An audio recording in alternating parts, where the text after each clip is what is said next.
Hello అందరికీ, welcome back to my channel. ముందుగా అందరికీ హ్యాపీ న్యూ ఇయర్. ఈ న్యూ ఇయర్కి మంచి ఈజీ స్వీట్ రెసిపీని తయారు చేసేద్దాము. అది ఎలాగో ఇప్పుడు మనం చూసిద్దాం.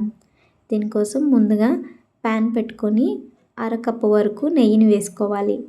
ఇలా నెయ్యిని వేసుకున్న తర్వాత నెయ్యి అంతా కరిగిన తర్వాత 1 కప్పు వరకు ఉప్మా రవ్వను, 1 కప్పు వరకు పచ్చి కొబ్బరి తురుమును వేసుకొని ఒక 5 నిమిషాల పాటు లో ఫ్లేమ్లో నిదానంగా దోరగా వేగేంత వరకు వేయించుకోవాలి. మెజర్మెంట్స్ అన్నీ ఒకే కప్పుతో కలుచుకోవాలి. ఇలా వేయించుకున్న తర్వాత ఏ కప్పుతో అయితే రవ్వ తీసుకున్నామో అదే కప్పుతో 4 కప్పుల వరకు కాచి చల్లార్చిన పాలను యాడ్ చేసుకోవాలి. ఇలా పాలను యాడ్ చేసుకున్న తర్వాత ఎక్కడ ఉండలు లేకుండా బాగా గరిటెతో ఇలా మిక్స్ చేసుకోవాలి. ఇలా మిక్స్ చేసుకున్న తర్వాత కలర్ఫుల్గా కనిపించడం కోసం ఎల్లో ఫుడ్ కలర్ని వాడుతున్నాను. ఫుడ్ కలర్ వద్దు అనుకునే వాళ్ళు స్కిప్ చేసేయచ్చు. ఇలా ఫుడ్ కలర్ వేసుకున్న తర్వాత ఒకసారి బాగా మిక్స్ చేసుకొని చిటికెడు యాలకుల పౌడర్ వేసుకొని ఒకసారి బాగా కలుపుకోవాలి. ఇప్పుడు మంటని మీడియం ఫ్లేమ్లో పెట్టుకుని 5 నిమిషాలు ఉడికించుకుంటే ఇలా మిశ్రమం దగ్గర పడిపోతుంది.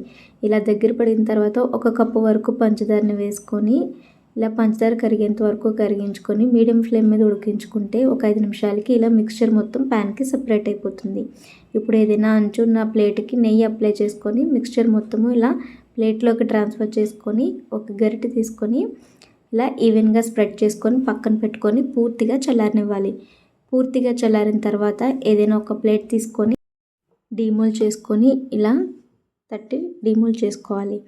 సర్కిల్ షేప్ రావడం కోసం ఇలా ఒక గ్లాస్ తీసుకొని ఇలా కట్ చేసుకొని సర్వింగ్ ప్లేట్లోకి తీసుకొని కట్ చేసిన చెర్రీ పీసెస్తో డెకరేట్ చేసుకొని గార్నిష్ చేసుకుంటే స్వీట్స్ రెసిపీ రెడీ. ఈ న్యూ ఇయర్కి మీరు కూడా ఈ రెసిపీని ట్రై చేసి ఎలా వచ్చిందో నాకు కామెంట్ చేసి చెప్పేయండి.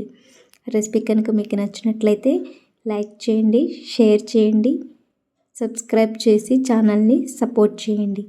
Once again, Happy New Year. Thank you.